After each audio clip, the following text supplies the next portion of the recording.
processo para pagamento você parte banco nema primeiro ita ia categoria tolo nebe maka primeiro os beneficiários se rasi nebe maka mai diretamente banco be ne for lo que conta bancária nebe maka ia uma caderneta.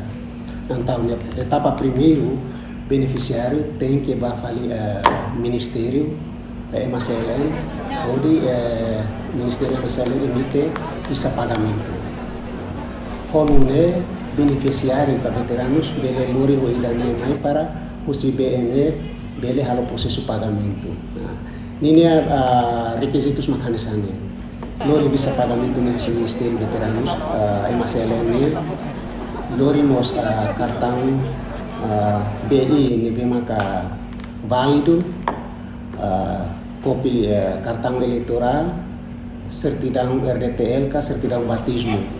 Lori mo Sonia original ne para tu bela conferir tudo kata ninha dokumento sirane válido tu irmai iha visa nene tem que assinado no carimbado nega ne para tu bela tani kata dokumento sirane emitido no ministério ne maka força visa refere tu irmai ida uhin haudehan kata ihamos beneficiário sira ne bema ka sidau diretamente mai lo que conta bancária e sira ne caderneta ne sidau kita.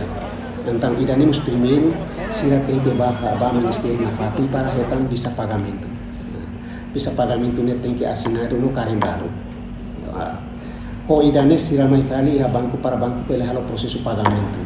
Então ne documentos primeiro ne mecanismo bisa pagamento ne bisa veteranos cartão, cópia cartão de bilhete de identidade, cartão eleitoral, ou certidão batismo ou certidão de RDTL, lorimos original. E daí, nós aumenta tanto foto colorido 3x4. E daí bem maka se dá diretamente mais a banco ou de retan caderneta ne. Lori o documento sirane mais para atualizar. Hotu idane siramos bele hotu foto kera sirene osane.